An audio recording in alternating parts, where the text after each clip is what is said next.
All right. How's everybody doing? Right, and yourself, Dr. Whalen? Not too bad. Yeah, Sambo, you don't have to have a mic.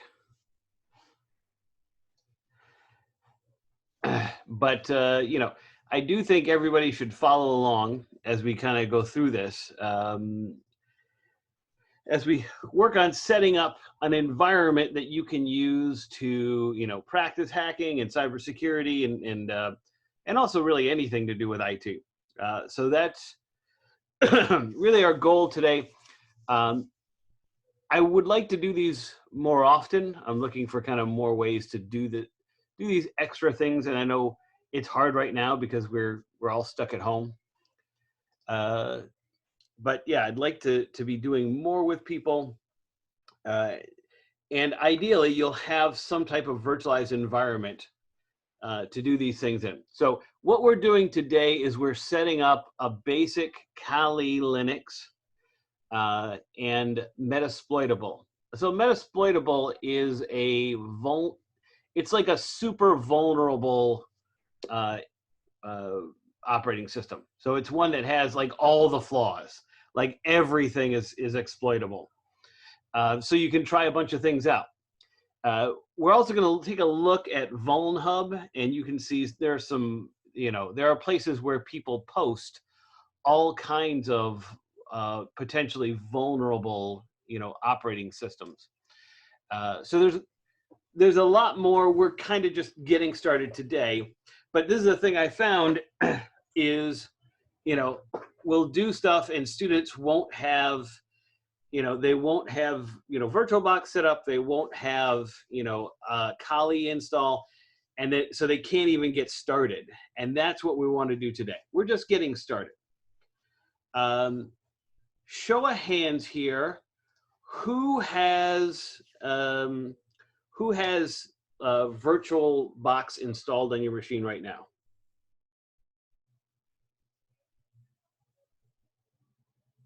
So a couple of you do. The rest of you are going to be downloading it with me, and that's okay. The other thing is, so we're going to be downloading everything directly from the sites. That might take a few minutes, but that's okay. Oh, I do want to post to, let me grab this. For the images that we'll be using in today's,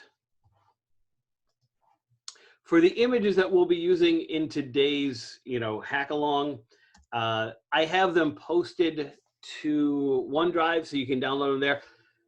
I would not download them there today because it's going to be a lot faster if you get them directly from the website. OneDrive really kind of cranks down the bandwidth. But if, like, later on, if you delete something or you're trying to do it on another machine, this is a place you can get it easily, right? So let me go ahead and share my screen, and I'm just going to share my whole desktop with everybody. Now, one thing, I'm doing this on a Mac.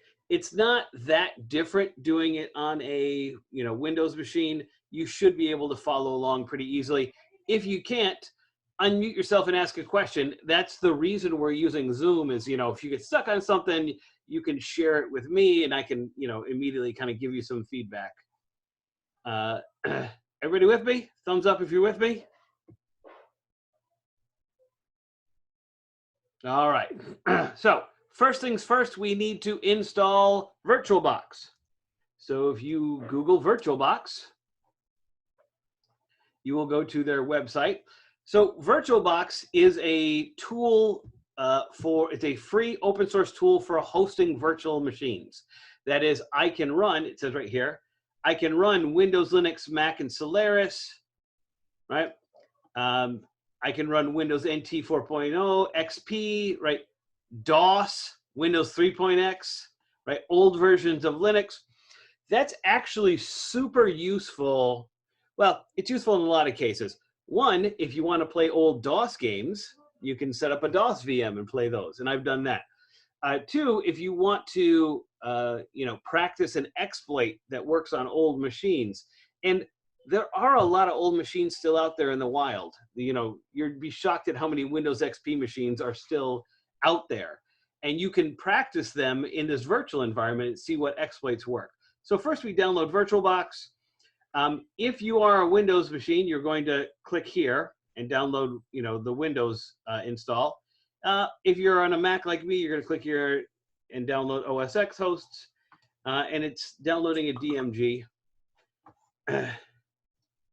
Let me check something here. Do I have anybody waiting? Oh, yeah. Okay. That's right. It's I set up a waiting room because I didn't know if people were gonna share this with other people outside the classes, and I don't want to get Zoom bombed too bad. But if you guys notice any, can you guys see who's in the waiting room if somebody's waiting to be admitted? I don't think so. No? Okay. Well, all right. I'll just try to keep up with that. One of the things that's very frustrating about Zoom is it's annoying for, there's no way for me to easily kind of lock all my screens where I need to see them. Where was it? Oh yeah. So you download VirtualBox. Now, if it's Windows, it's just going to be a regular MSI install file. If you have a Mac, you're going to click on it, and it's mounting that to your file system. Right, so I downloaded it, and then maybe I got to double click it.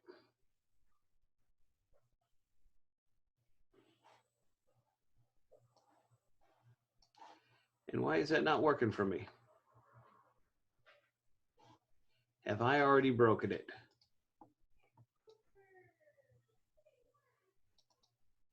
There we go. So in a Mac, when you open it, you run this VirtualBox package.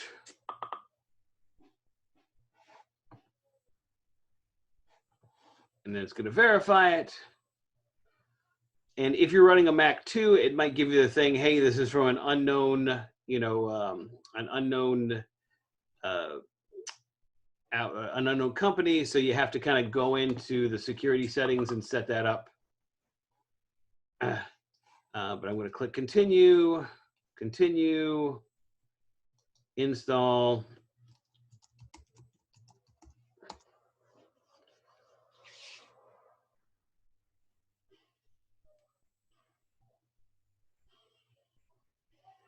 So real quick in the chat, who's on a Windows machine right now?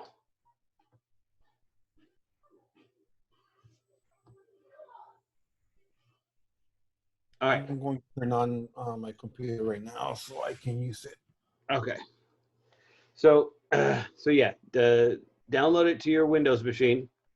If it takes a while, you know, if you have a slow internet connection, it might take a little bit of time, but that's okay. Yeah, I already have a VirtualBox on that one. I already have Kali Linux installed. Good.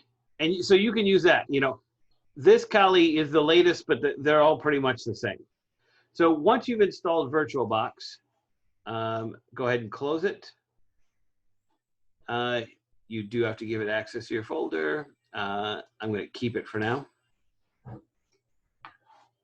Now, on a Mac, I want to unmount that. You don't have to do that on Windows. So now, if I run VirtualBox, so on Windows, you can go to it in Applications, or you can search VirtualBox. And you get something like this. What you can do is you can click New and create a new VM. So we could actually get the install DVDs or CDs for Kali and click on New and do it that way. The reason I don't do that is because when you're creating virtual machines, there's all kinds of little things that get hosed up. And it's much easier to just download the ones where, you know, somebody else has already figured out all the kinks and all the problems. Also with Kali, in addition in addition to the the applications and everything, there's also a lot of support files that if you use their version of Kali, it's already in there. For example, if you're cracking passwords, right? A common password database is RockU, right? What is RockU? Who can tell me?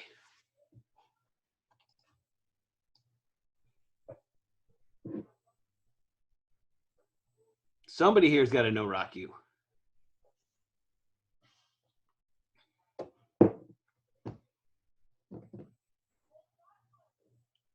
Nobody?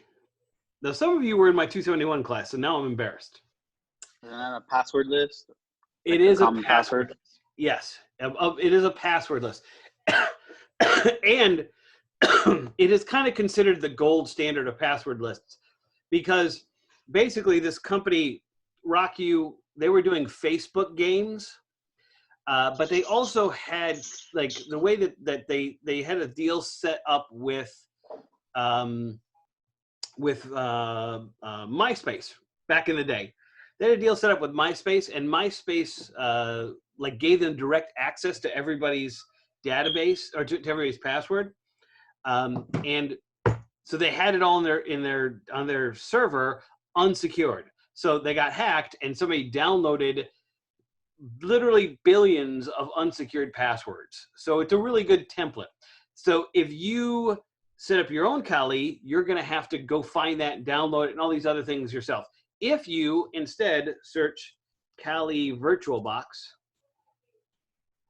right, and you go to official Kali downloads, now, what this tells you here is, yeah, this says if you want the VirtualBox version to go to the official offensive security page. By the way, offensive security is the company. Kali Linux is their distribution of Linux that they put out there. So this is the page. I'll post this in the chat right there. And there's two different, or there's a few different versions here. There's the VMware. You know, there's nothing wrong with VMware. I'm using VirtualBox because if you're on a Mac, VirtualBox is free. If you're on, you know, so it works the same on a Mac, Windows, or Linux, whereas VMware is not as clean. Now, there's a 64-bit and a 32-bit. For this, there's no reason to ever have a 32-bit. If you're setting up targets, there's a good reason to have 32-bit targets, but never here. So we're just going to click on this, and it's going to start downloading. I'm going to tell you right now, it's almost always faster, in my experience, to download it directly from them than to get the torrent, right? Almost always. It says 22 minutes. I think it's going to be, you know, closer to 10. But it is going to take a few minutes for this to download. While that's downloading, let's go ahead and get our second VM, which is going, or actually, you know what? No, you're not going to get that one. So the second VM we're going to use is Metasploitable, right? And if you go Metasploitable and get it from here, the problem with the version you're going to download here, right, is this is set up for VMware. You can still get it to work on VirtualBox, but it's a little, it's more work. So instead, what I want you guys to do is follow that first link I posted. Those of you who joined those of you who joined this late, can you guys see the first chat link that I posted?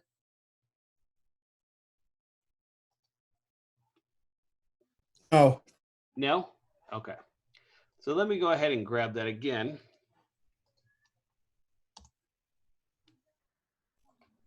So you follow that link, it'll take you to this page. Oh, and you have to enter a password. The password is, what is the password? Will hack for food. No, hack for food. There we go. No.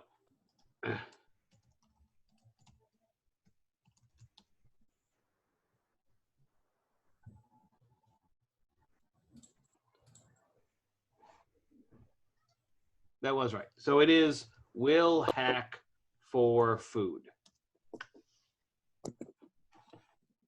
Let me go ahead and get rid of that. You're going to go into the folder and you're going to download Pentest Plus class VM meta2.ova. Now, I'm downloading 2 giant files. You're all downloading 2 giant files. My internet connection is getting very slow, so I'm actually going to see if I can slow this down.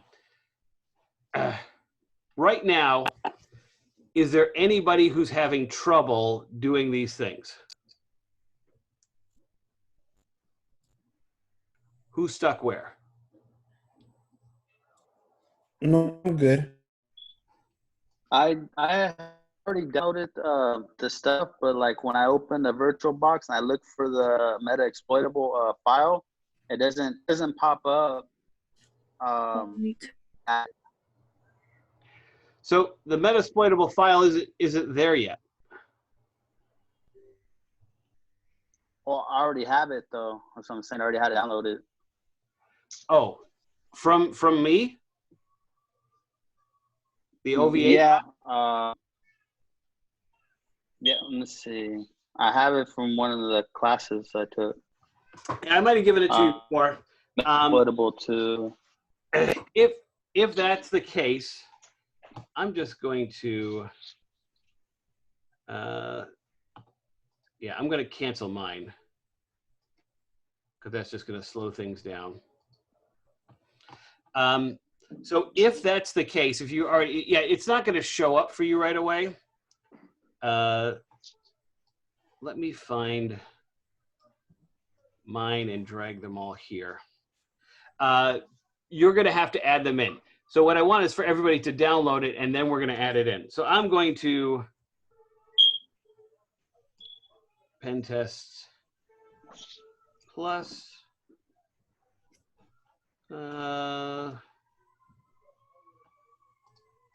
Yeah. Let me copy that and move it. So I'm putting everything in one folder, and let me copy Kali, this one here, because I already downloaded these earlier.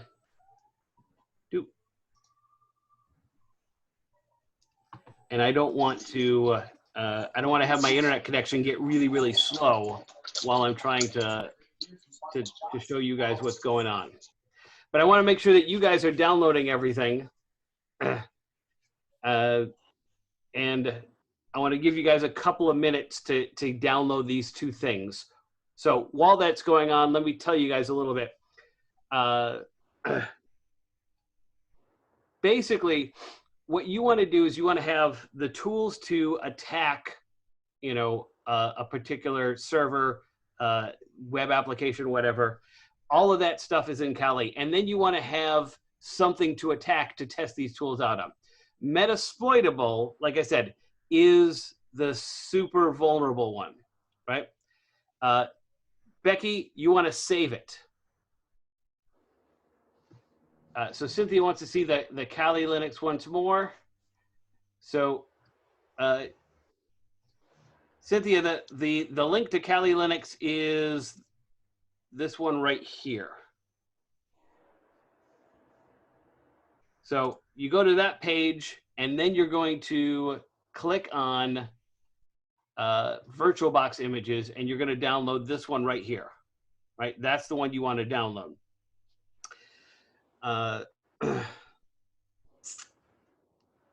Everybody with me? Yeah. Okay. So show of hands, who right now has the Kali Linux OVA downloaded? I have it installed already. Okay. Mine But says it's- it's gonna take like 7 hours. It won't take 7 hours, but it will. It might take 20 minutes, right? Yeah, 20 minutes is a worst case scenario. the meta, it's taking about 5 minutes. The what? The meta exploit is gonna take about 5 minutes. The basic pen testing, it's gonna take a while, more than an hour. It shouldn't take that long. Of course, it depends on your internet connection as well. Yeah, You know, when it's basically kind of guessing second to second how long something's going to take. yeah. So it's not super good at that. So, yeah, like I said, it might take you 20 minutes, but hopefully it won't be that long. If you guys want, right, what we can, we could, well, I don't want to take a break. So what we're going to do is we'll kind of keep coming back to this. So if people get stuck, if people get behind, we can come back and see where they are. So everybody should have VirtualBox installed, right? Yeah. There you have it. Yeah. Okay. Now, if you click on Tools here, you click on the little lines next to Tools, go to Network.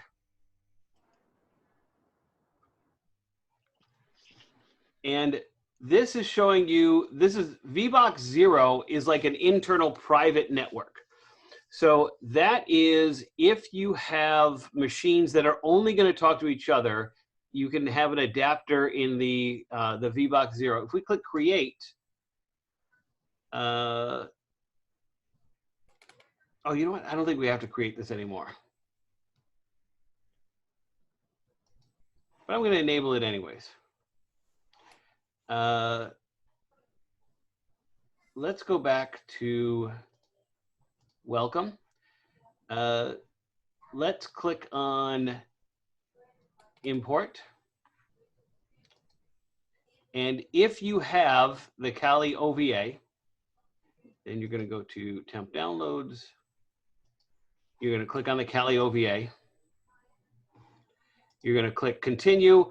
So what it's doing right now, an OVA is a virtual machine that has been exported as a single file.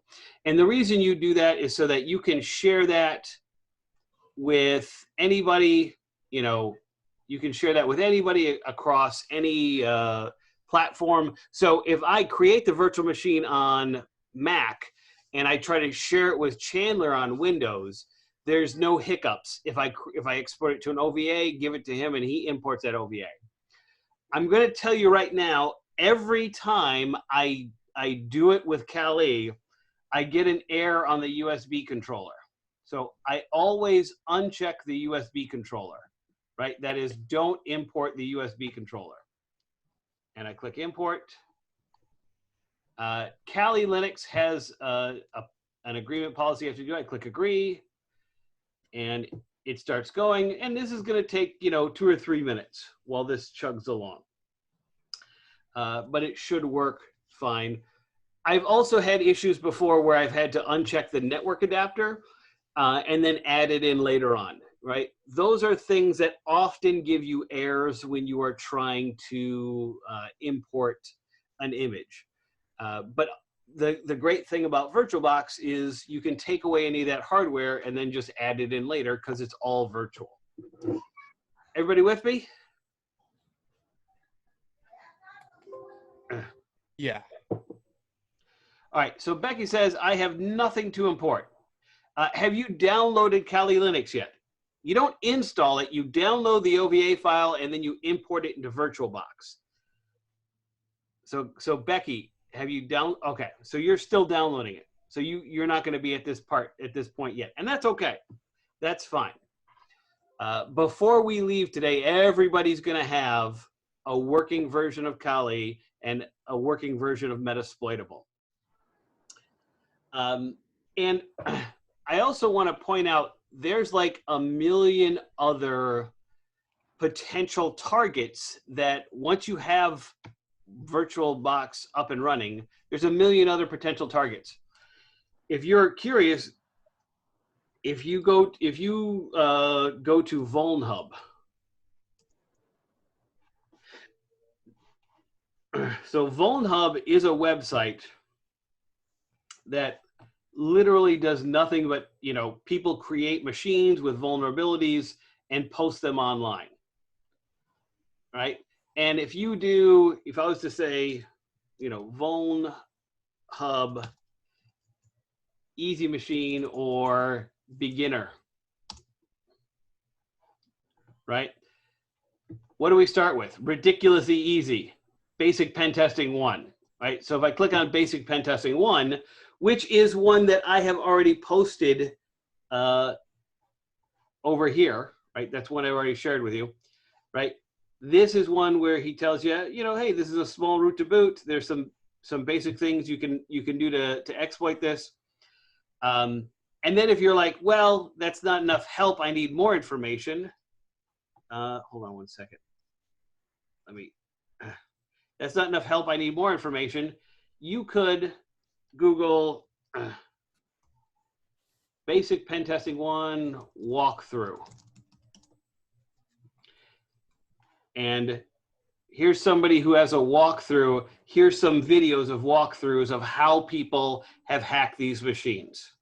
So we're just getting started, but once you have everything set up and running, you can take this to a lot of different places. And the people who are like professional, you know, penetration testers, this is what they do. They find these machines and they test them all the time. All right. So while I was jabbering away, Kali Linux has been imported. All right, so Becky says, please show again where to get Metasploit. You're going to get it from me. So you're going to get it. Ooh. Follow that link, and if it asks you for a password, that's the password. Oh, wait. That got sent to Chandler privately. Hold on.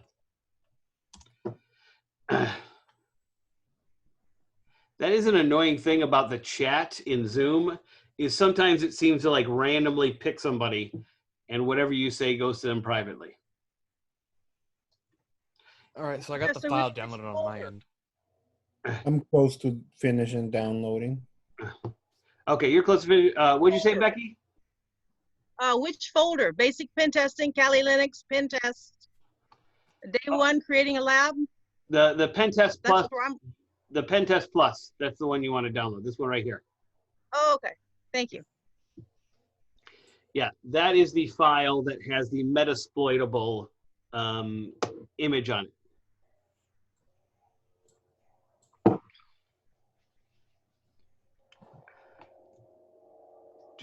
Okay.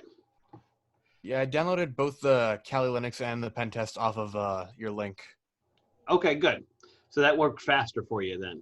Yeah, because the one off of Offensive Security took years, which is weird because it didn't used to take that long, but I guess everyone else is using my internet right now, so. Yeah. Yeah, do whichever one works faster. And sometimes using the torrent works faster, but in my experience, rarely. In my experience, it's usually faster to do a direct download.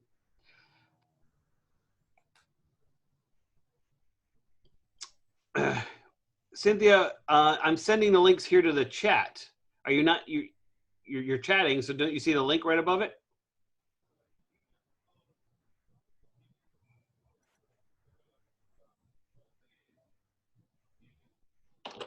So there's 2 chat windows. There's that main one, and then there's the Zoom meeting chat. No, the Zoom group chat. Yeah, this one.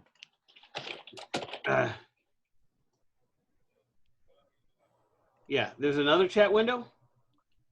Yeah, let me see. I'm not sure if I can.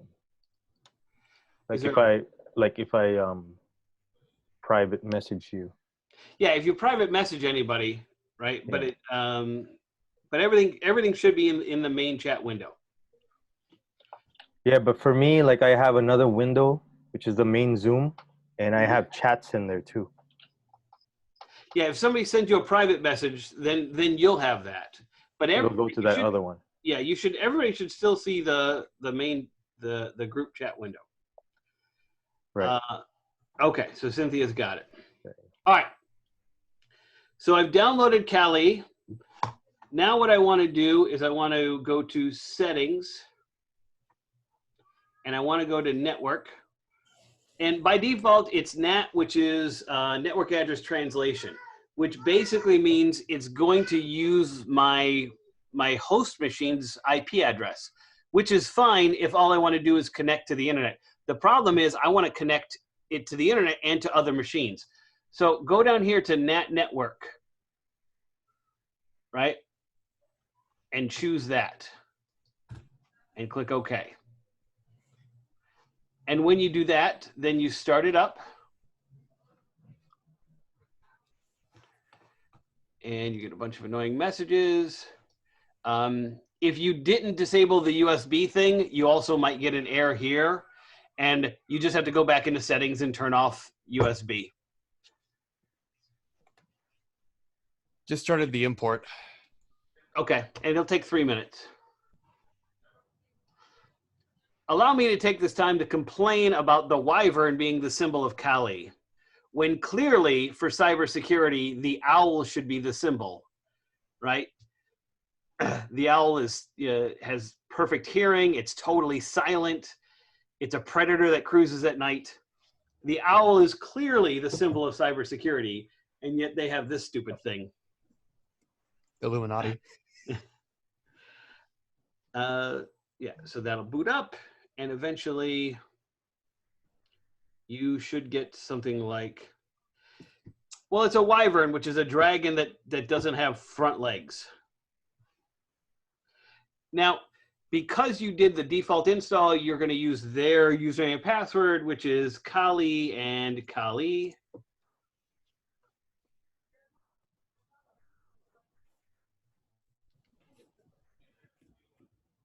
And you're in.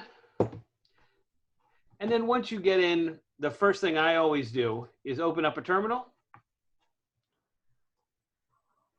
and check my IP address. Now, if you've done Linux with me in the past 10 years, you check your IP address by doing ifconfig.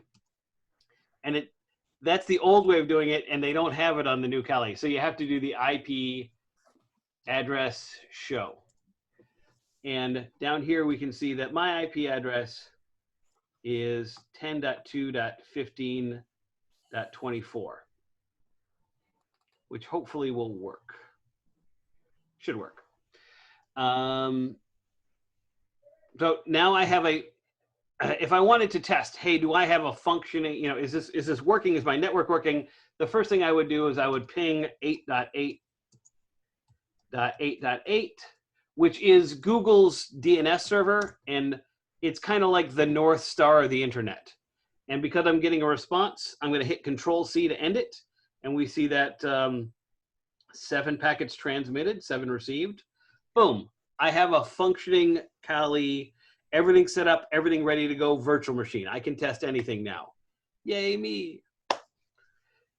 Everybody with me at this point? Yes. Yeah. And I'm transferring, I already downloaded it, so. So if you already downloaded it, then you have to do the import. Yes. Right, so remember that is import, you browse to it. Oop, wrong thing. You browse to it. And then uncheck USB controller. Right, uncheck USB controller. And then it should work fine. Once you have Kali in, right? And by the way, those of you who are still downloading, don't worry about it. I'm going to stay on the line. So if Chandler, Barnaldo, and Cynthia get it done, right? I'm going to hang out here with you guys, and we're going to, everybody who's still downloading it will get it working today. When you have the Metasploit OVA downloaded, you're going to click import. You're going to browse to that. It says fail to import appliance. Okay. Let me do this then. Let me go ahead and stop sharing. Bernardo, share your screen with us. Okay. Oh, I'm using another computer for that. Well, that's going to make it hard to diagnose what's going on. Okay, let me see. Let me turn on the camera. Maybe that might work.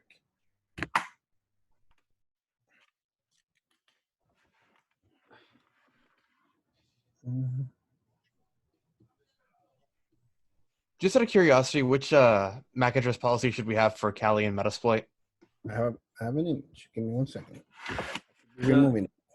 the MAC address policy, you shouldn't have to change anything with that. Okay, just curious. Thanks. Yeah, that's more like if you copied the Kali Linux machine, right? If you made a copy of that image, you would have to change the MAC address to have them both function on the same network. That's why you have to get into that. But as long as you're not copying a VM, it should be fine. I don't know if you can see it, but I cannot. I bet. It's just that I'm using my old Alienware, and the screen on that one is broken. Well, mainly everything is broken. But I can't see. What did you so this is for you're importing Kali, right? No, this is for the meta exploit. I didn't get there yet. Oh, that's why it's not working. Yes, that one is tricky, right? Okay, yeah. So let's do that one right now. So let me share my screen. So if we do import, and I browse to that file, the pentest, the one that's pentest plus class VM meta2.ova. Now, this one's tricky because, again, it was a VMware one that we're bringing in. For this one, I uncheck sound card, USB controller, and DVD. I turn all those off. And then I click import. Sound card, DVD, and USB controller, right? Yeah. And one thing I want you to notice too, notice how it tells me where is it going to put this virtual machine. In my case, it's user 075 VirtualBox VMs. Because if it fails, Ronaldo, sometimes you have to go back to that folder and delete whatever it did finish. Because it won't do anything until you delete it. Okay. All right, see, mine failed. So it did fail. Let me look at the details. And this is like I don't even know what this means. So this is one I've had to try a few times. So I'm going to cancel it. I'm going to go to the directory where that happened. So it's under here, under VirtualBox VMs. So you see, it already created the hard drive for this. I'm going to go ahead and delete that folder. Right? Now I'm going to go back here. Let me try importing it again. And let me continue. Let me uncheck those three. And let me uncheck import hard drives as VDI. And let's see if it takes it this time.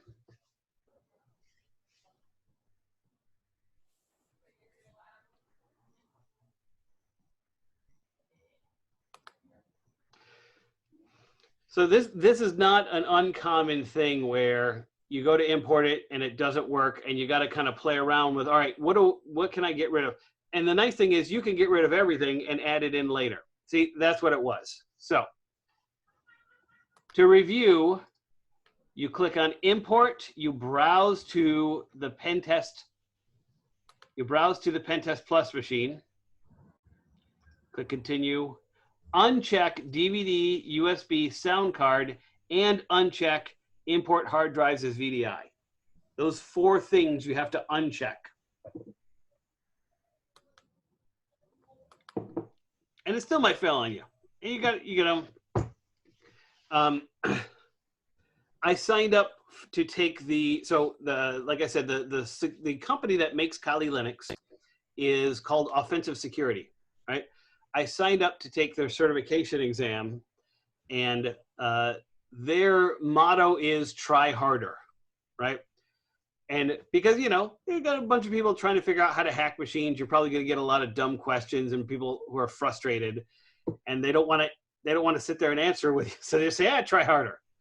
But there's some truth to that. You know, sometimes you just have to keep trying different things to see what will make it work. I'm going to cancel this because I already have it imported. So now I have Metasploit running. And again, I want to go to settings. I want to go to network, and I want to change this to NatNetwork. And I click OK. And I start. And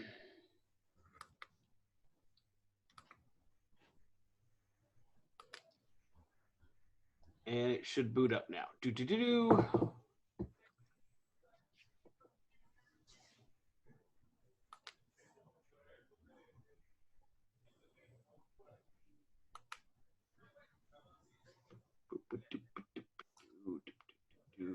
Hey, I had a question. When I downloaded the Kali Linux, and when I go to import it in the VirtualBox, it doesn't even show the file like for me to pick on the VirtualBox, but it's on my desktop. So I don't know why it would do that. All right, let me go ahead and stop sharing. You go ahead and share your desktop.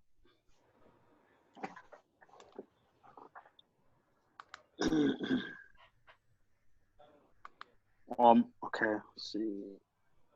Do you see my screen, computer screen? Why are none of you running it on your computer? I don't have Slack on the computer. Yeah. It's not even Slack. This is Zoom. Well, the link. Yes. The Kali Linux is right there. But so when I go to import it, like, so it's on my desktop. There's no items match your search. Okay, that little search thing in the bottom right, is it set to OVA or OVF, or both? See where this? Yeah, that one right. Both. Yeah, it's both. All right, so cancel this. Mm-hmm. Because I can't see it on your desktop, but yeah, get really close. Show it to me. Okay, there's the Kali right there. Oh, that's something else. You see it? That's a 7-zip file. Where'd you get that? Oh, I downloaded it off the website, the KaliLinux.org for the VirtualBox images, and that's what came out. No. Follow the link that I posted. Okay. The offensive security one. In the chat room? What's that? In the chat, right? Yeah. So go to the offensive security, go to the VMware, and download it from there. So I don't know where they had a 7-zip file posted. They might be posting the DVD images as 7-zip files. You know, because that does make them smaller. But the OVA files came in as OVA files. They were not compressed. So that's why it's not finding it, because it's got the 7-zip. Okay. All right, so Sambo says, I imported it, but it can't start. Are you talking, Sambo, are you talking about Kali, or are you talking about the Pentest Plus? Kali. All right, did you disable the USB? All right. Can you share your screen?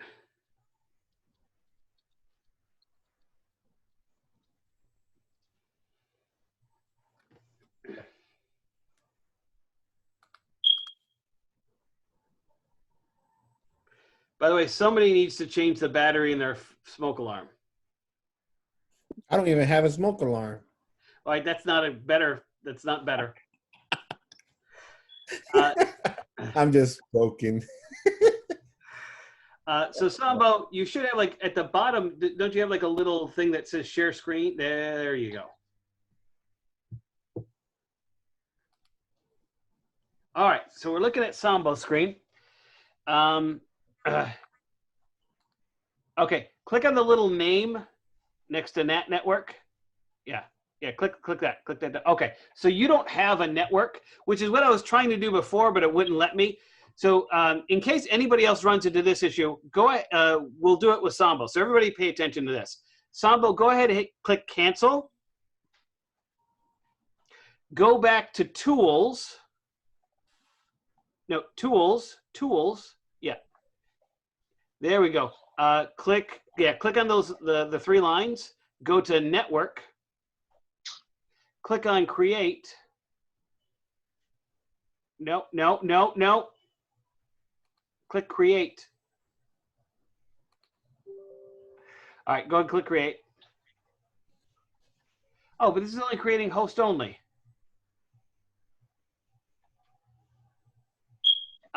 Click on properties.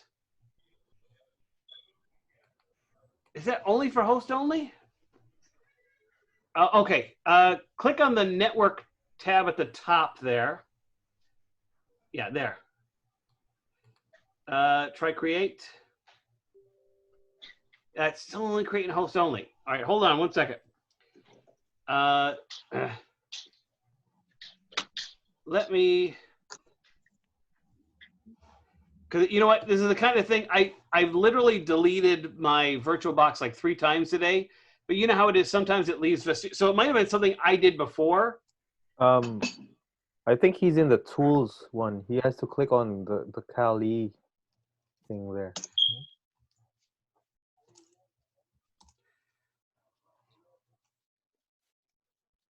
Because that one creates like the virtual network for VirtualBox. Right? All right, so all right, let's try that. Click on Kali. Click on settings. Go to network. Yeah. Click on the little arrow by Nat and go to NatNetwork. Yeah. Click on the little arrow next to the name. Yeah, see, it's not letting you. Click the little advanced tab. No, that's not what I'm looking for.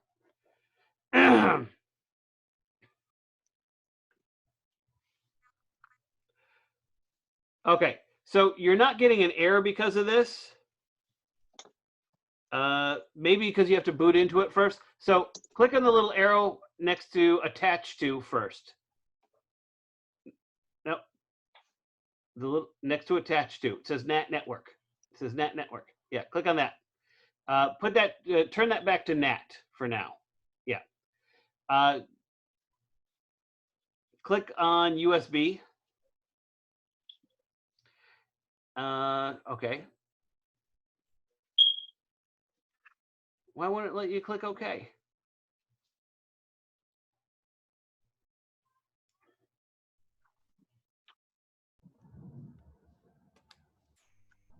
So, okay, hardware virtualization is enabled in Accelerate. Okay, so you have a system acceleration. All right. It should be disabled to start the virtual system. So go to System, click up on System. There you go. Click on Acceleration. Yeah, go ahead and disable those. Yeah, click OK. Click OK. Now start it. I cannot click on the thing. Wait. Never mind. Click on details. No. Yeah. Okay. Okay, so this is a thing that some people run into with Windows machines. So what I want you to do is Google that error, right? AMDV is disabled in the BIOS, right? So copy that. So copy that and Google it. You have to go into your BIOS and change the virtualization. Yeah. On. So if you have a Dell, it's F2 when it starts up. If you have an HP, it's F10. Yeah, so that's going to be your issue. You're going to have to go in and make that change. And there's no easy way to do it. You just have to, you know, virtualization is disabled on your machine.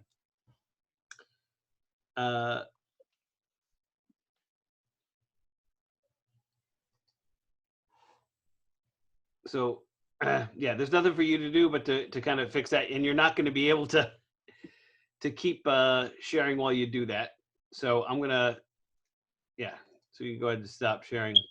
I just out of curiosity, do you know what the Metasploit login is? It's MSF admin, and the password is also MSF admin. All lowercase? Yes. Thank So you. Becky says, after partial downloading, both Kali and Meta failed. My internet is periodically unstable. Could that be the reason? Yes. You know, that is why it would fail. Keep trying. You know, downloads fail. That's a normal thing. It's frustrating, but you have to keep doing it. So let me go back to sharing my screen. So let me. So I had Kali up, and I was actually about to log into Metasploitable. So MSF admin, and now if I do if config, now by default, this virtual machine has an IP address of 192.168.13.251.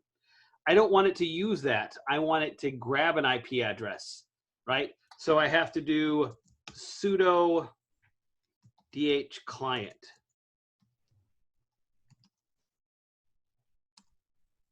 And the password is MSF admin.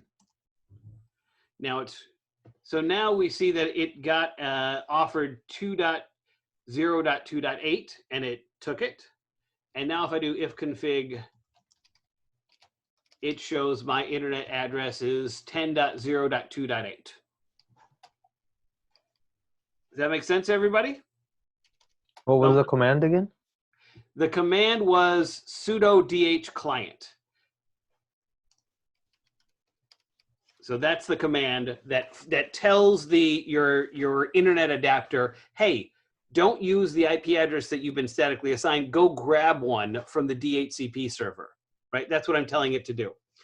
And now, because I did that over here in my Kali, so now if I do if config, if I do IP address show, we see that here I'm 10.0.2.15. So now they're on the same network. So they should be able to talk to each other. So if I do ping 10.0.2.8, which is this guy's IP address over here, I should get a response. And you see that I am getting a response. So I hit Control C.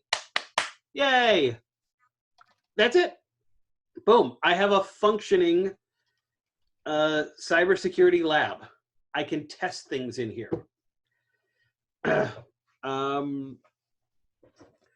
Who has questions right now? I'm going to keep going. I have plenty more stuff to talk about, but who has questions right now on what I've done so far? Go ahead, keep on going. I already, I was already able to install it. You have installed it, or you have not? Started. Yeah, I was able to start it. Oh, okay, good. So let me show you guys. So those of you who are working on getting things installed or downloading things, keep doing that. But let me show you what you might do. This would be like a real world. I'm going to give you a super simplified scenario, but this would be a real scenario if you were like, okay, I have a vulnerable box and I have my attack machine and I want to see what I can do. So the first thing I want to do is I want to do enumeration. Who can tell me what enumeration is?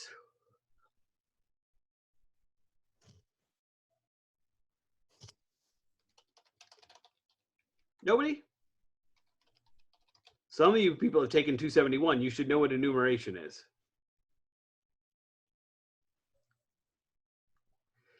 The action of mentioning a number of things one by one? No, it's kind of seeing what you can see, seeing what's there, laying out what's there. So let's say that let's say that I gained access on to somebody's network, right? I somehow I walked into the school and I plugged my own little Raspberry Pi or my own little bad guy into their network, and I want to see all the computers that are there. If I'm listing out all of the computers that I can find, that's enumerating them. If I'm finding out their operating systems, if I'm finding out what servers they're running, that's enumerating them. So I'm seeing what's there. The main tool we use for enumeration in Kali Linux is Nmap for network map. And what Nmap does is it'll basically go IP address by IP address and port by port and scan and see, hey, what's there? What's there? What's there? What's there? Question.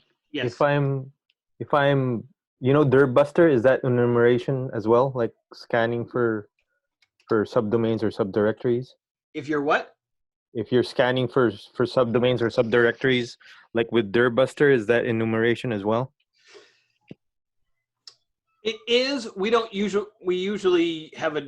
We only usually when we're talking about enumeration. Usually, we mean in the kind of root to boot type scenario where we're scanning machines. So we don't normally use it in that sense, but I would call it enumeration. Yes.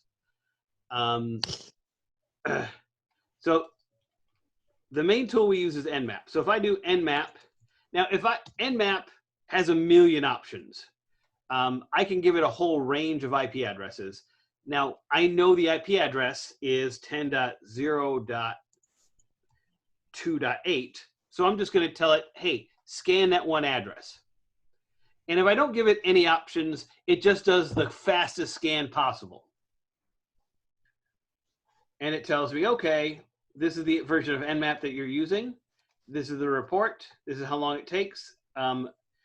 It found 977 closed ports. These are the ones that it found open, right? So it found this open, and maybe if I want to get more information, I might want to know what services, what versions are running on each of those.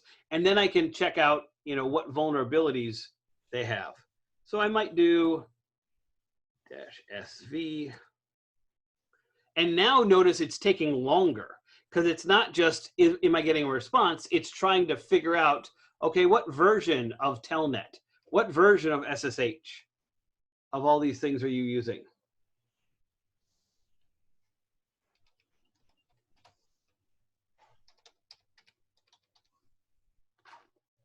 So it's telling me, okay, this is the version of FTP. This is the version of OpenSSH.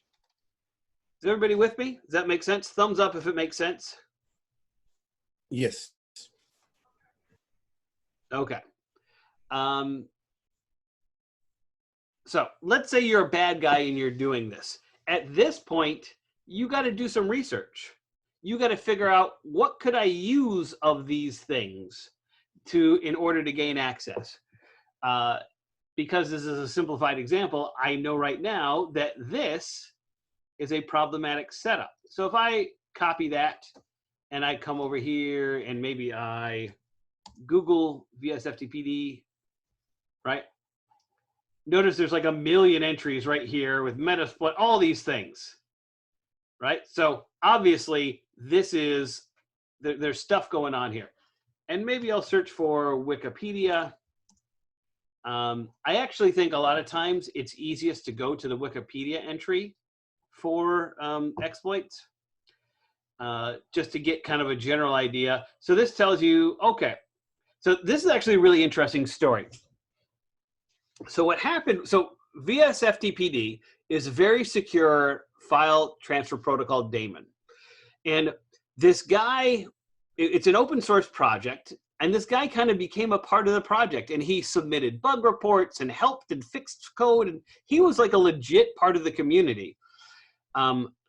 but you know, it's open source, so you never see anybody. He's just some guy living who knows where. The guy who was managing the project, you know, after a few years, you get tired of it, and he says, "Hey, I want to step down. Does anybody want to take over?" This other guy says, "Yeah, I'll take over." So he took over, and the first thing he did was he changed. So he checked in his own code, right?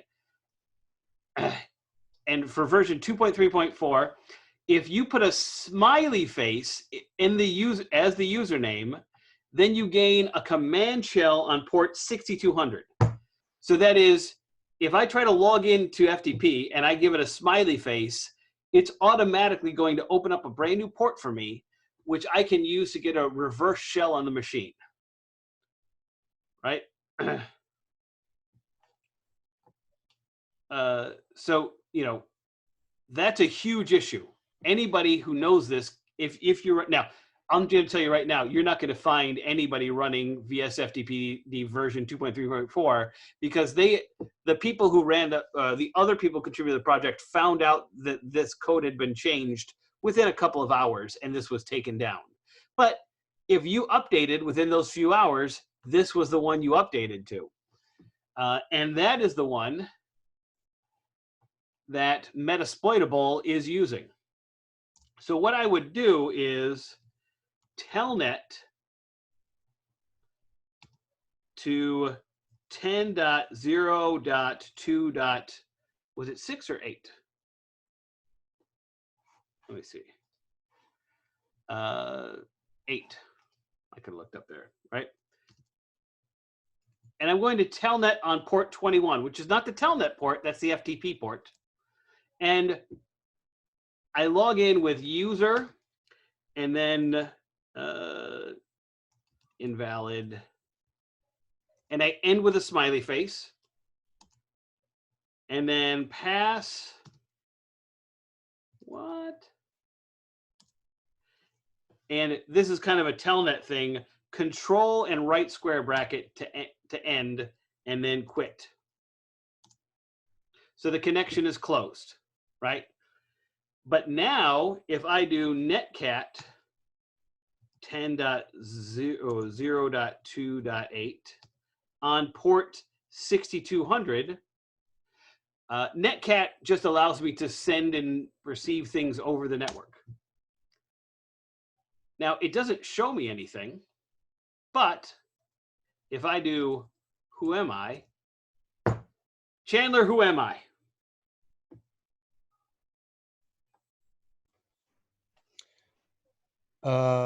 Root. I am root. I now have root access on the MSF admin machine without any passwords, without knowing anything. So does that mean that the FTP service was running as root? It's a good question. Not necessarily. I haven't looked at the actual code of this exploit. Basically, somebody built a back door into the daemon and tricked people into using it. So this is unusual. Most exploits are not this easy, and they don't like get you root access like that. But this is kind of the perennial example of what you can do. And these are all the steps of an attack. I scanned the target, I enumerated the target, I researched and found a vulnerability, I exploited the vulnerability. Now, the next step would usually be elevate privileges, but I'm already root, so I don't have to elevate privileges. So at this point, I would install my own backdoor, I would create my own user accounts, right? So I would do something like, user add Jimbo. And then I can log in as Jimbo. If I do, actually, I should set a password, passwd Jimbo, capital P at SSW0RD. Oh, I did password wrong. Passwd Jimbo. Oh, the new password is going to be capital P at SSW0RD, P at SSW0RD. By the way, do you notice anything about this shell that I'm using that's different from Linux? There's no prompt. There's no prompt, and it's not hiding the password when I type it in, because this isn't a real shell. It's a reverse shell. Reverse shells don't behave like real shells. They're kind of harder to deal with. But now, even if I got kicked out, I could log in as Jimbo, right? And now I could start giving Jimbo all kind of privileges and stuff. So even if somebody removed VSFTPD, I'd still have access. Does that make sense, everybody? More or less. Yes. Yeah. So, so Professor, this happens all the time, right? Like there's software out there that's buggy and has backdoors like this. So would have running this daemon as somebody else, like just a user just specific for that FTP daemon, would have helped, or it's just because it was installed incorrectly with root permissions, or like? This is not an installation issue. This is a this is an issue with somebody wrote the backdoor in. And again, it depends upon this particular one. We can find out if I do. Does this have systemctl? No. So this is ps-aux pipe grep via FTP.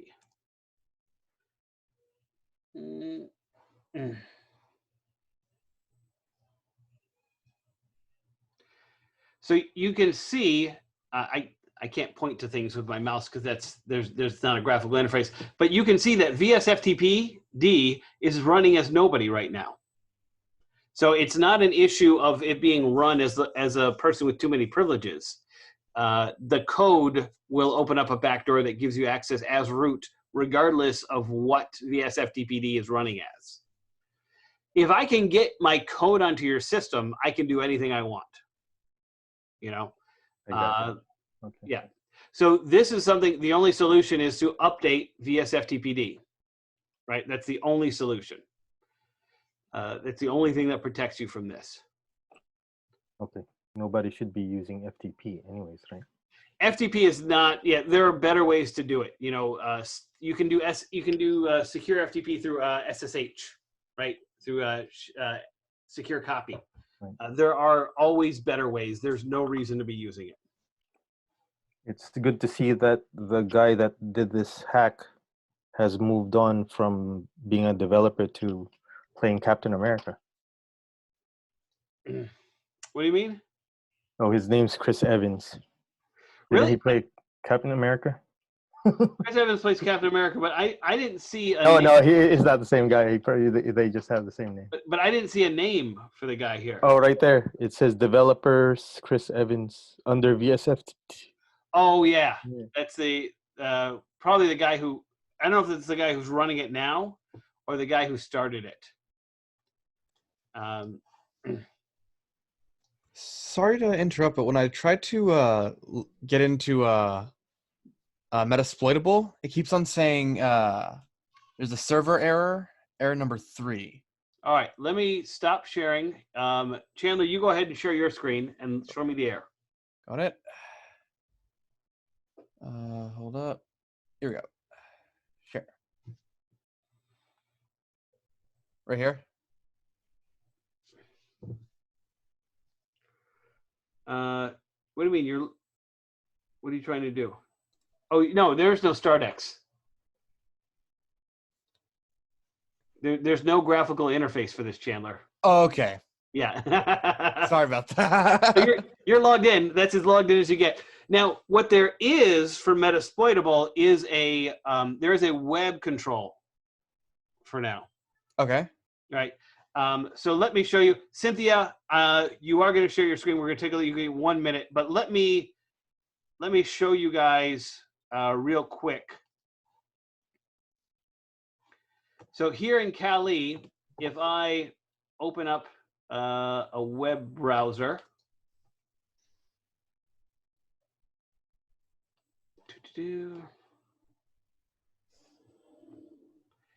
And if I go to 10.0.2.8,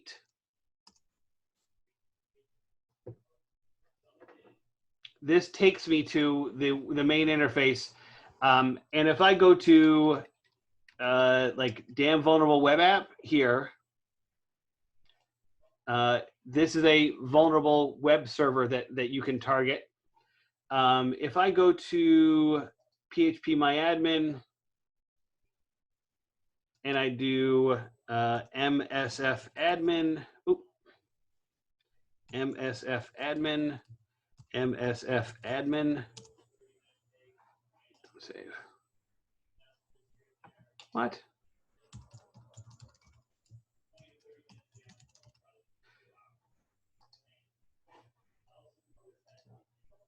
Oh, wait, you know what? No, it was damn vulnerable web app. So this is the one I log into with msfadmin and msfadmin. Come on, you're killing me.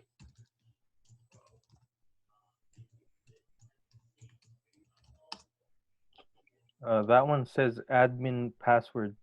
At the bottom, it says hint default username is admin with password. Hey, don't correct me. Oh. Good catch. There we go. What is the password to the Kali Linux again? Kali. Oh, the Kali. Okay, thanks. All right. So yeah. So this is a damn vulnerable web app, and in here I can set up. I can make it. You know, if you go to security, you can turn it all the way down to low, and this becomes really vulnerable to lots of different things. And you can play around with SQL injection. All kinds of cool stuff is in there. So you can control it somewhat from here, Chandler, but that's about it. Otherwise, there's no graphical anything. All right. When I try to connect to that IP address on my Firefox browser in Kali, though, it says that it can't establish a connection to the server. Because your IP address is different than mine. Okay, sorry. Yeah. So from in your MS, in your Metasploitable, type ifconfig to see the IP address that it has. And don't forget, you also have to do DH client to make it get an IP address from the NatNetwork. So, Cynthia, you had something you wanted to show us? Well, I just downloaded. They finally all downloaded, but I can't find them. Okay. Go ahead and show us your screen.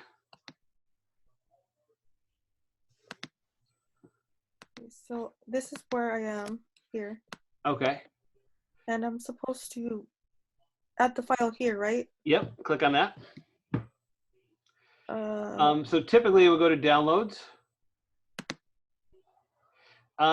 Click on the, see that little icon up, go up to your left, Yeah, click that.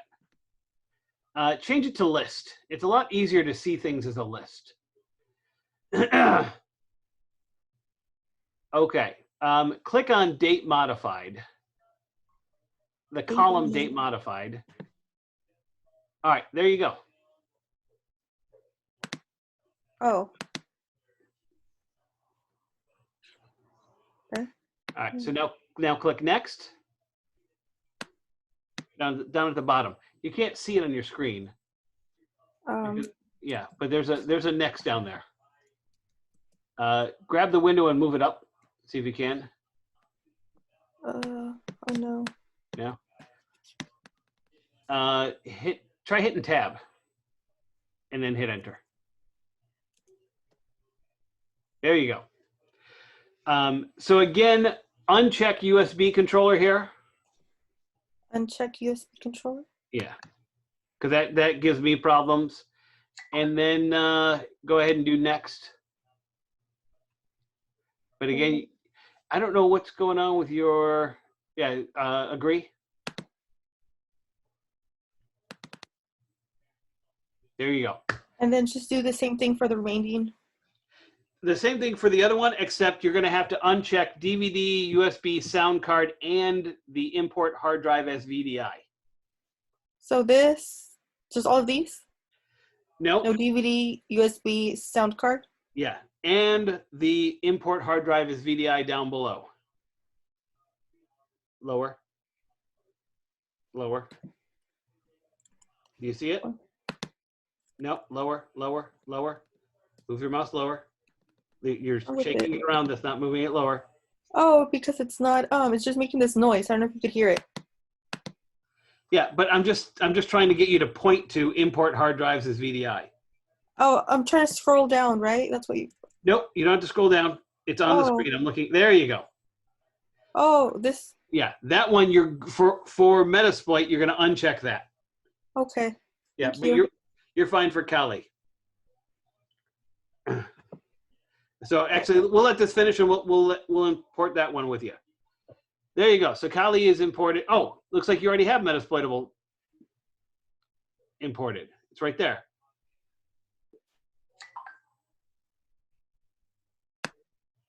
Yeah. So you got it. So go ahead and click on it. Let's go. Yeah, click on that one. Click on Metasploitable. Now go to Settings. Go to Network. And change the attached to NatNetwork. Click on Name. Yeah, so you're getting that same thing too, where it's not giving you a NatNetwork to attach to. Invalid settings detected. I don't know what that means. Hold on one second. I've run into this before and I've solved it.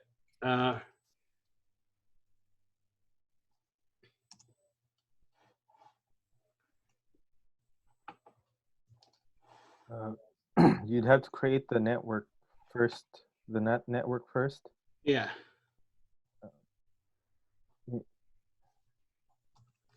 It's in the tools. It was like that guy that you were helping out earlier.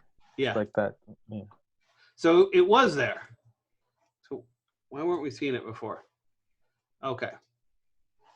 So yeah, go ahead and cancel. Hit cancel there. Click on Tools. Yeah, go to Network there. Click Create. But see, this is a local network.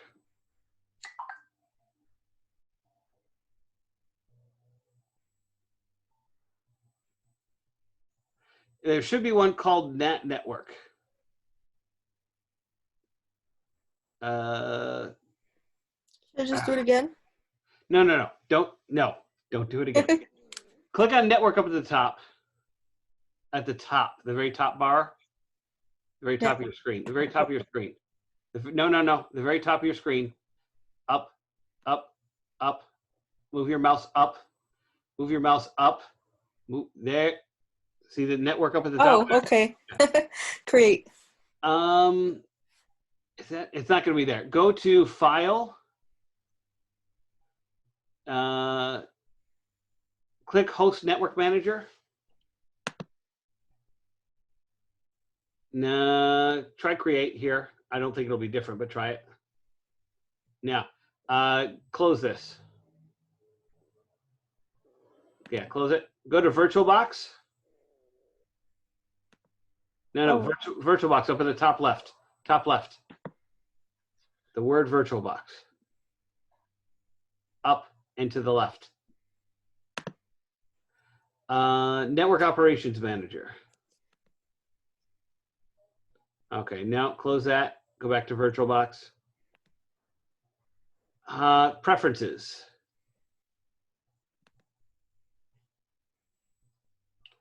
Try network. There we go. This is so annoying. Ooh, yay. Oh my God. And now I'm having flashbacks to the first time I figured this out. All right, so click on the plus here, right? To the right, To the right. Down. See, there's a plus. Yeah, there you go. Now we have a NatNetwork. Okay. Now click OK. Now go to Metasploitable. Go to Settings. Now go to Network. Change that to NatNetwork. No, attached to. Yeah, click next to attached to. Attached to. Click there. Now go to NatNetwork. And all right, now you're okay. Click OK. All right, start that up.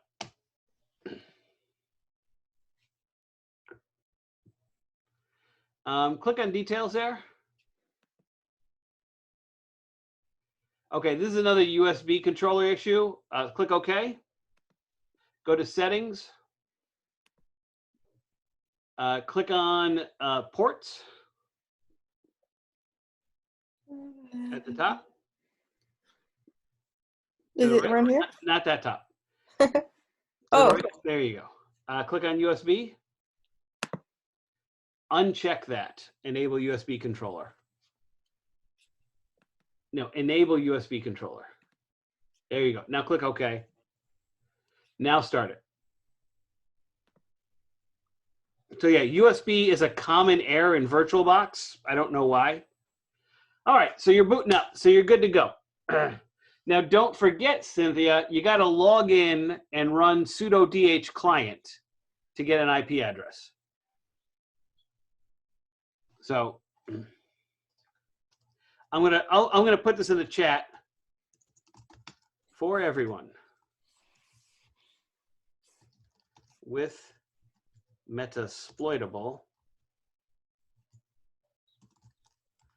log in with msfadmin/msfadmin.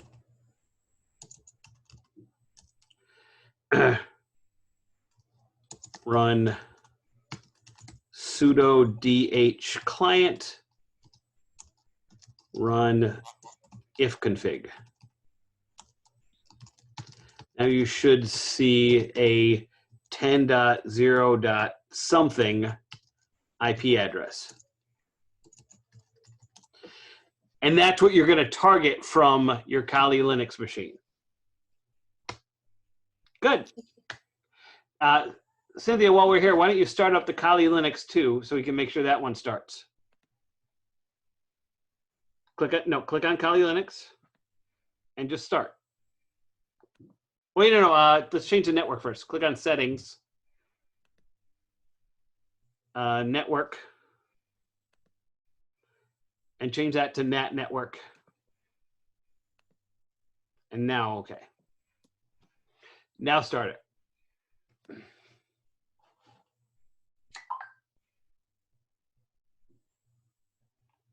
Okay, Kali Linux starts up. We're good to go. thank you. Stop sharing.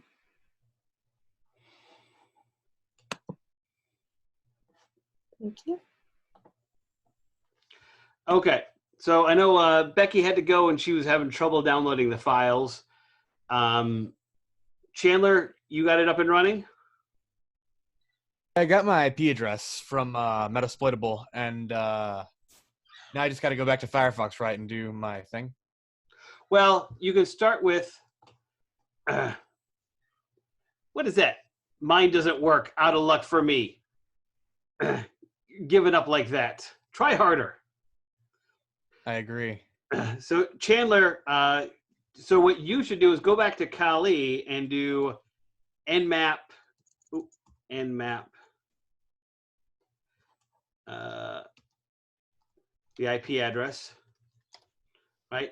Mm-hmm. And then you're going to do, Nmap IP address -SV, and then you're going to do the whole telnet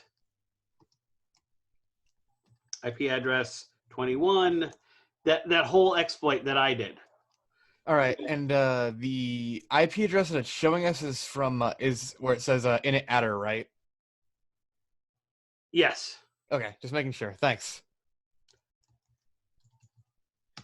So pass anything. Oh, one thing. So after you've done this, when you're in Telnet, it's control plus square bracket and then quit. Okay. So after you've entered the username and password, that's how you get out of Telnet. Otherwise, you're just stuck in there forever. Okay, thank you. All right. So Sambo, you're having problems. What's not working for you? Share your screen.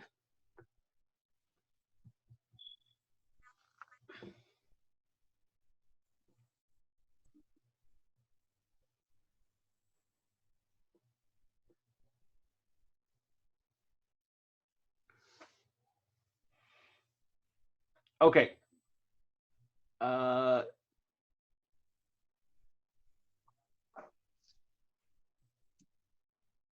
Okay, click OK.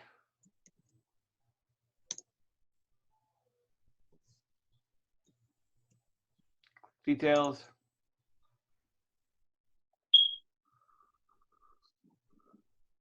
Okay. Were you the one we were talking? Was it somebody else who had this issue before? Or was it you?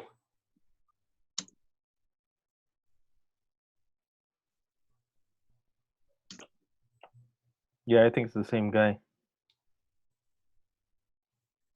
So,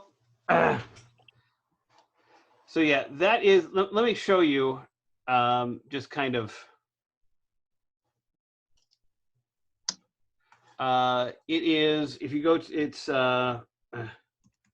VirtualBox.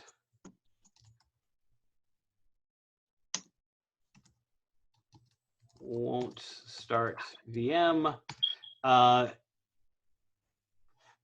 And what was the wording of that error?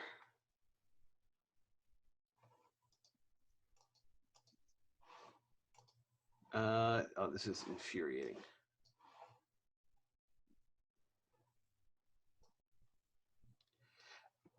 What do you mean? If you run VirtualBox 6.1? No. Sambo, paste the wording of the error here in chat.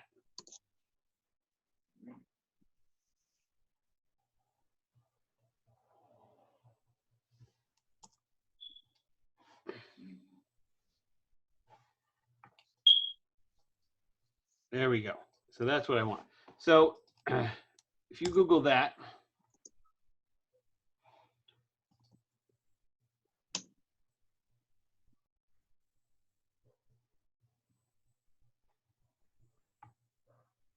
So this tells you what you have to do. You have to boot up, press F2 to go into your setup, right? In there, you have to turn off secure virtual machine mode is enabled, or maybe turn it on.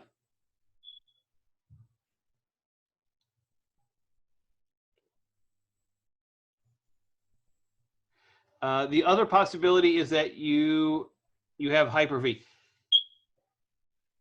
Yes, you'll have to reboot your machine to do that. So this is basically, you're just going to go down this list here and try these things. But every time I've had anybody with these issues, if they've gone through and tried these, they've fixed it. Right? Now, if you want to try this first, try setting your CPU cores to 1. That's the easiest thing to do.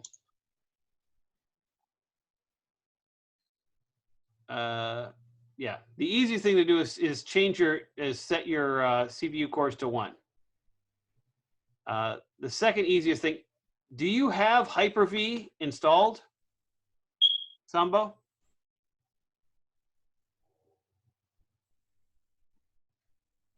You ran Windows 10 with a VM before. Was it in Hyper-V?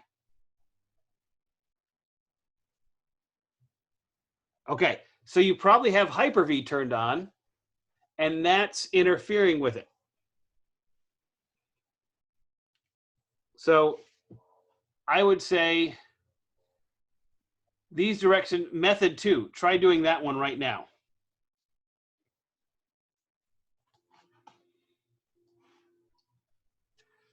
So Chandler's up and running, Cynthia's up and running. Leo, where are you at?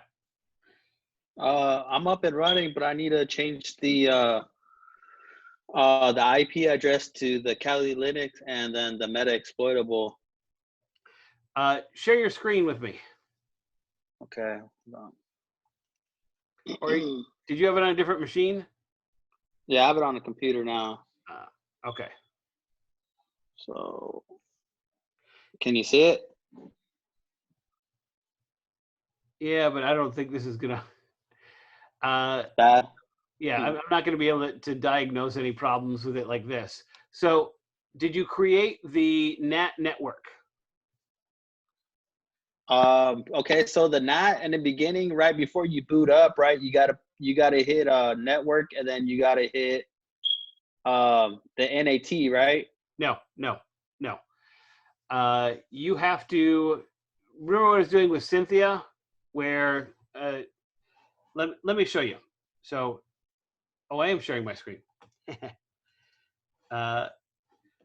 So here in the machine, and you can get to it from here too, right? So if I'm here and I go to, well, I can't because it's running. But if I have a running machine and I go to machine settings, it's going to look a little different under Windows. But if I go to machine settings and I go to network, this should be NatNetwork and this should be NatNetwork. Okay. Do those both say NatNetwork for Kali and for Metasploitable? So enable network adapter check and then attach to NAT, right? NAT network. Network. NAT network. Okay, and then it says name. No, I'm not selected. Okay. It won't let me save. It won't let me save from there. It won't. It won't. It says invalid settings detected.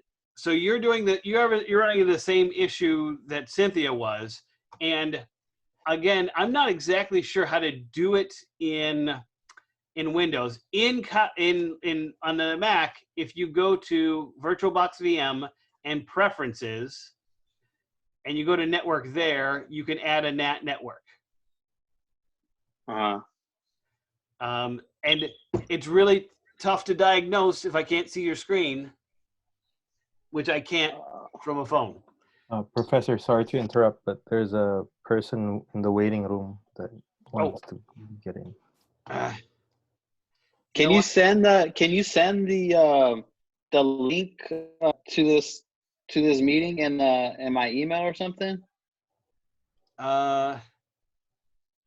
Where are participants? Yes, yeah. Do you need my student ID number or the? Well, I can, if we. Or I'll just copy the link and send it to my Gmail or something. I could do that. Yeah, from Slack, right? It's easier that. It's not that much to just type in, right? It's cccconfer.zoom.us/j and then one number. So I think you could manually type it in, but I need to see your screen so that we can look at exactly, because like I said, I'm not on a Windows machine, so I can't see exactly what you're, where it is in the Windows machine. But that's the thing that we need to solve next, is we need to create that NAT network so you can join both of them to that, so they can contact the outside world and so that they can contact each other. Okay, so hi Vivian. Under the adapter type, it has my desktop, whatever I use. Hair? I cut my hair off. All right, so Leah, what were you saying? And promiscuous mode, I put should I put deny, allow VMs, or allow all? It doesn't matter. Doesn't matter, right? Yeah, that's usually if you want it. Allow is fine, and there are certain things. Allow makes it easier to do most things. It picks up my adapter type. I don't know if maybe I had to enable virtualization or something. No, you have to create the NAT network. Yeah, it will. It won't let me. It says adapter type, and then it has my my internet by default. Not an adapter type. You have to create the network. Type in the Zoom link and join Zoom on your computer. Okay. Let's see. or email it to yourself on your phone. Yeah, Slack. I'll do that. So, Vivian, we've been, kind of setting up a mini lab here. We had everybody install Virtualbox. Do you have Virtualbox on your computer, Vivian? Yep. Okay. Do you have Kali set up on your computer? No. Okay. So what you can do is, and let me go to the chat. Let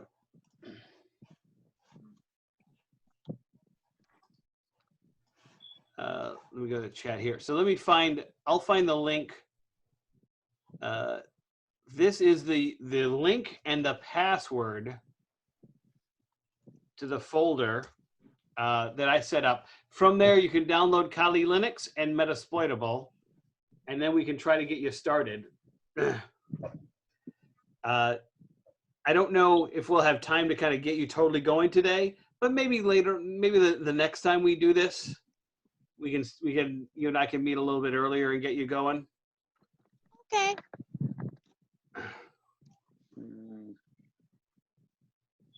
It's making me download Chrome now.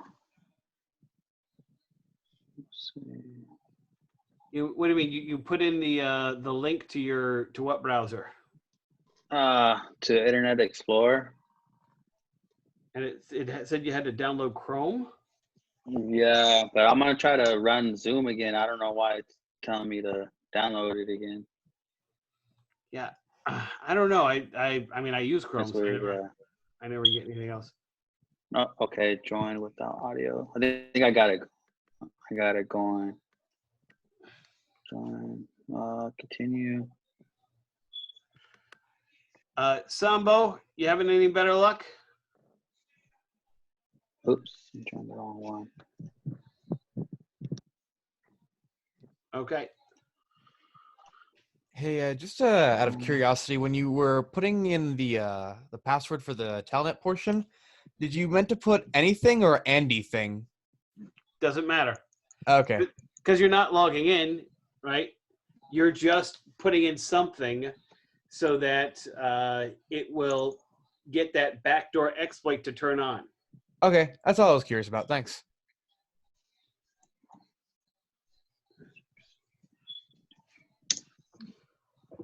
All right, I'm going to run and grab a drink real quick.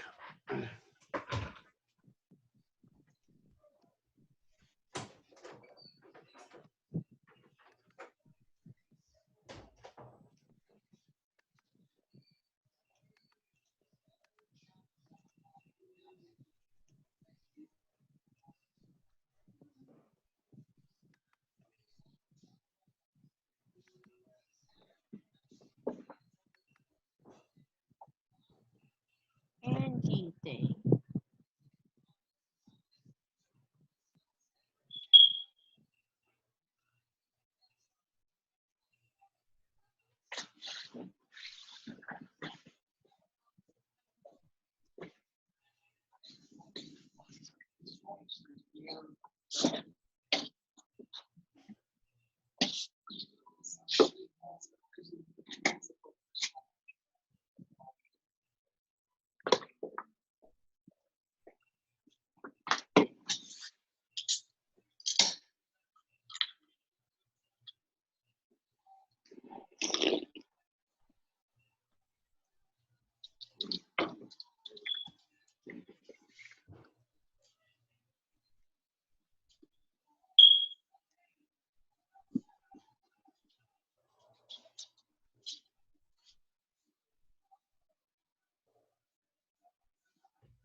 Anyone else gotten to telnet yet?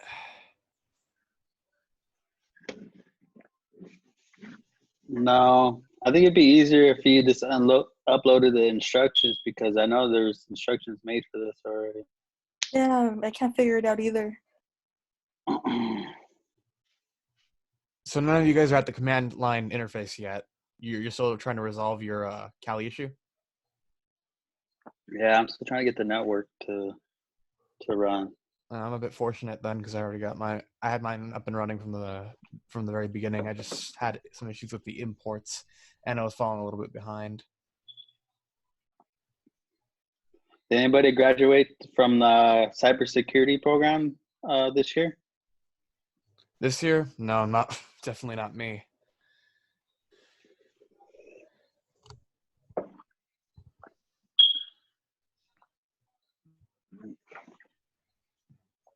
I still have like 4 or 5 classes left to do for that. Oh, okay. Yeah, I'm supposed to graduate, but I meant with this whole thing is going to be online now. But I like to just come back and just redo everything, just refreshing my skills. Honestly, I was seeing if I could actually just get a job first. That would be a lot more helpful right now. Oh, good luck. Thanks.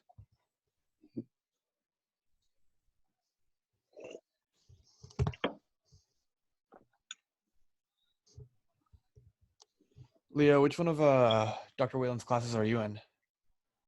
I was in, just name his classes, because I was in all of them. So okay. I mean, I pretty much had them. And then the other professor, what's his name? Cyclic. Yeah, Cyclic. Yeah, I had him. He does the cybersecurity, like this little setup that we're doing now. We did it in his class. I just don't remember if I had the instructions for it to do everything. But yeah, I haven't taken his yet. I'm actually the tutor for COSN 10 right now. Okay.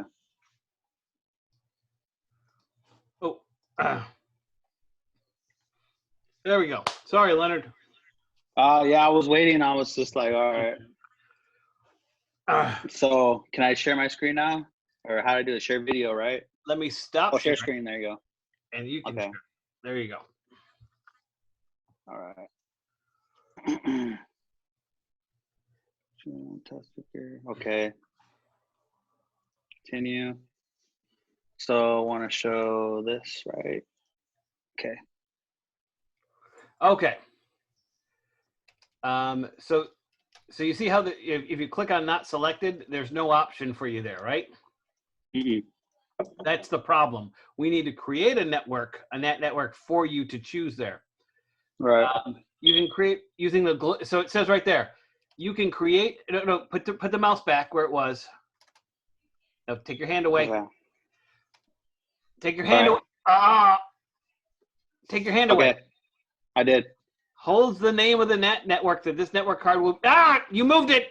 God damn it. Oh, wait, hold on. Okay, there. Okay. You can create and remove networks using the global network settings in the virtual machine manager window. Okay. Right, so global network settings. There we go. Cancel out of this. All right, go to File. Network. Try that. No, it's Preferences. Preferences. No, up at the top. There we go. Yeah, hit plus there. There we go. Click OK. All right. And then now when you go back to Kali and you go to Settings,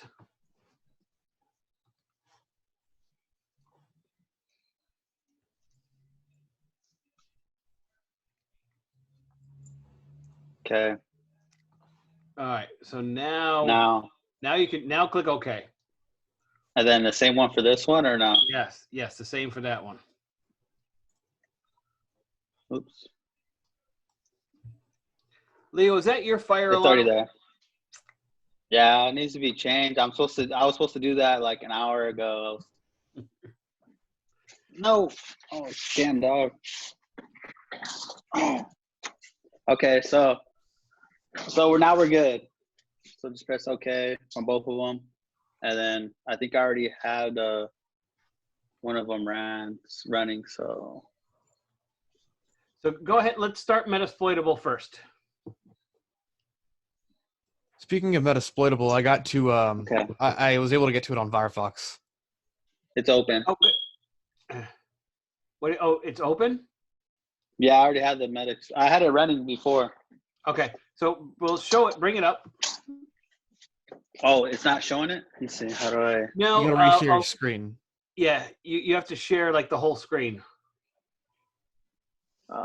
See. Where's the? So at the bottom where it says share, click Yeah. click the little arrow and it'll be like new share. Yeah. Okay.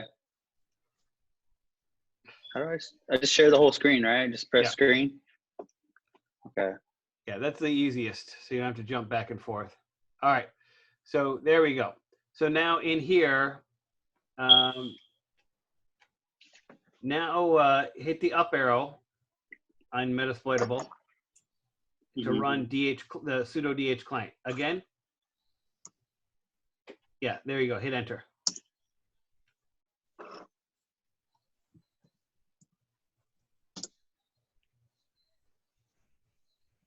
And what we hope is that it will get an answer.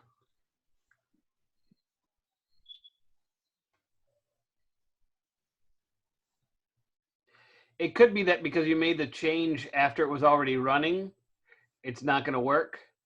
Yeah. See, it's not getting a response. So you start it? Yeah. So sudo reboot now.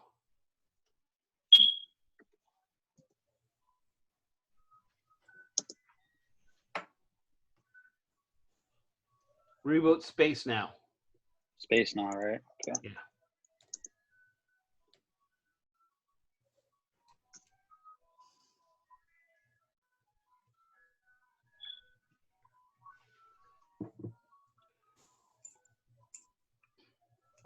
Rex, did you sign up for Mini-Net Wars? Yes. Yep. Chandler, did you? For what? I'm sorry? For Mini-Net Wars. I don't recall. Maybe I only posted it in the cybersecurity club. Space. Yeah, I'm not in because I usually have been able to show up to most of the meetings. Back when we were still in going to physical school, a lot of the cybersecurity club meetings kind of coincided with my Buddhist group meetups. Oh, you got a little thing after hanging off your admin. Yeah, I've seen that now.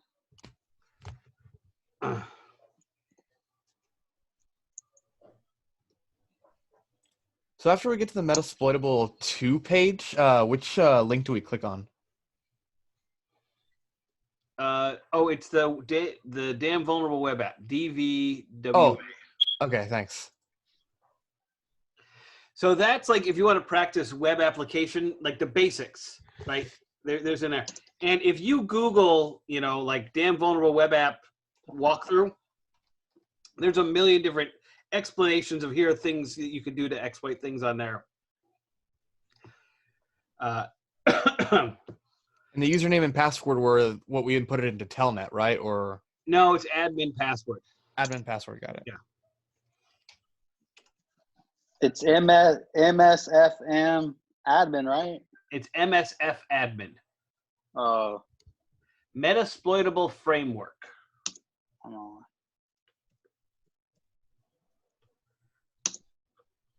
There we go. Now type ifconfig to look at your IP address. And it's the 192 because that's what it starts off with by default. So now you do sudo DH client. Oh, I don't have it. And that's going to tell it, okay, go get an IP address.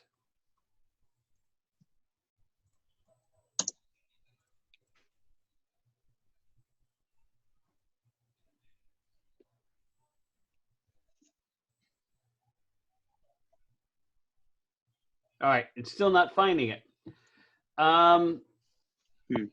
Do sudo shutdown now. Or so hit Control C. Sudo shutdown now. Well, Vivian, you were supposed to, you got to download the files. So like I said, I provided the link. You can start downloading those. But I don't know how long it'll take you to get those.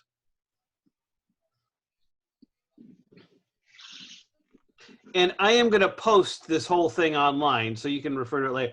Wait. I didn't tell you to reboot. You said sudo shutdown now. Yeah, shutdown. Okay. Oh, is it shutting down or is it start? It looks like it's starting. I think it's rebooting. Yeah. No, I just wanted you to shut it down so that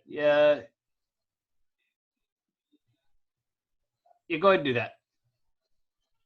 That'll be easier.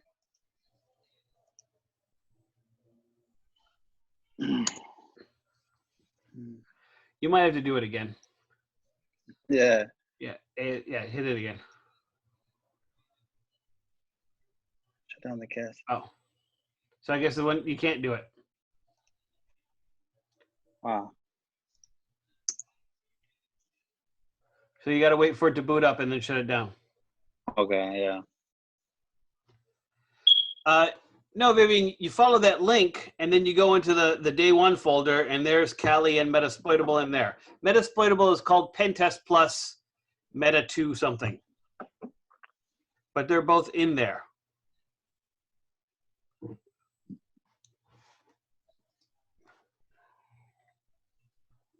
Right. I'm going to save everything I input into the command prompt in a text editor, if that's okay. That's one of the reasons that it's very useful to just type script when you start doing something in Linux. It automatically uploads it to a text editor? It automatically saves everything you do. Oh, okay. Right. And then, when you're done, you have that record. All right, good to know. Now, thank you. You can't do that if you're during the boot process or anything. Are you starting it again? Well, I shut it down because it seemed like it was stuck. Okay. Well, all right. All right. Click over on settings. Okay, there you go. What on settings? No, click on machine. Yeah, click machine and then settings. And click on network. All right, so it does look like it's attached to the NatNetwork. So it should be attached there. Right? Mm-hmm. Click cancel. All right, type ifconfig.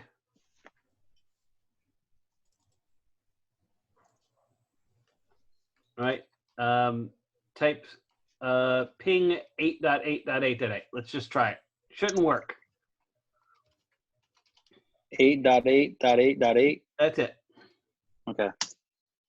Yeah, so it shouldn't work. Now try sudo dh client.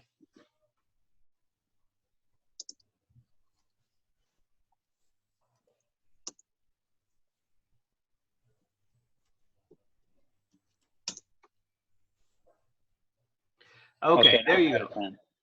Now you got an IP address. Now try ping 8.8.8.8.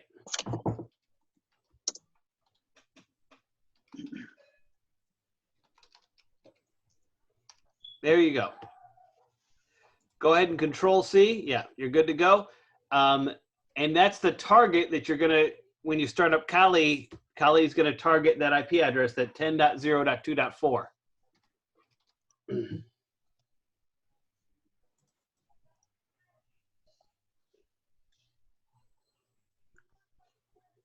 So, Sambo, how did that go? Did you make any progress?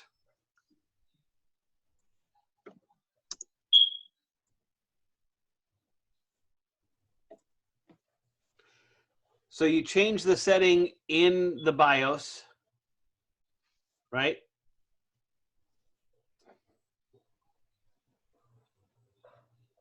Okay. Well, unfortunately, it said 6 to 8, and I gotta put my kids to bed. Dang. So here's what I'm gonna do though.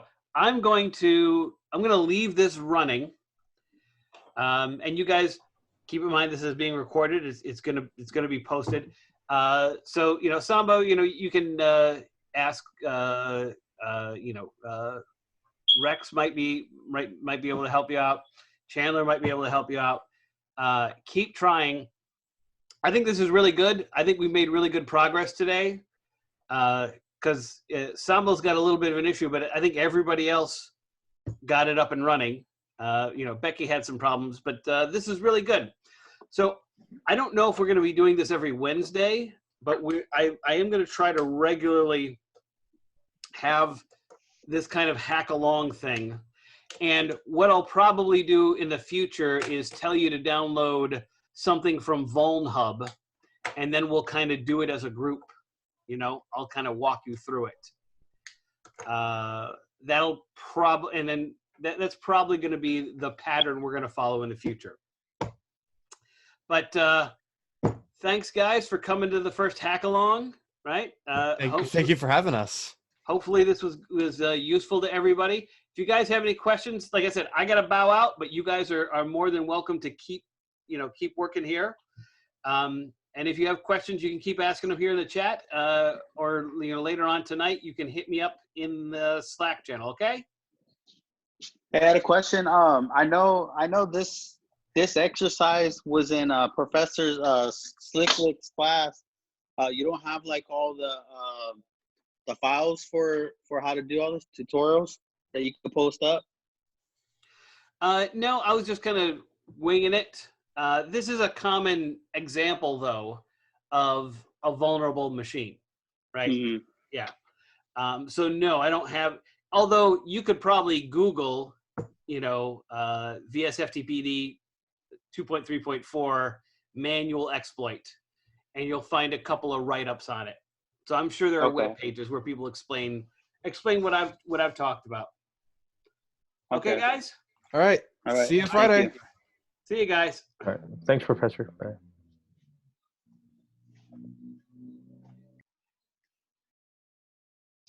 All right. Well, I'm headed out. I got to get ready for bed. See you guys. All right. I'll see you. Oh, you're gone.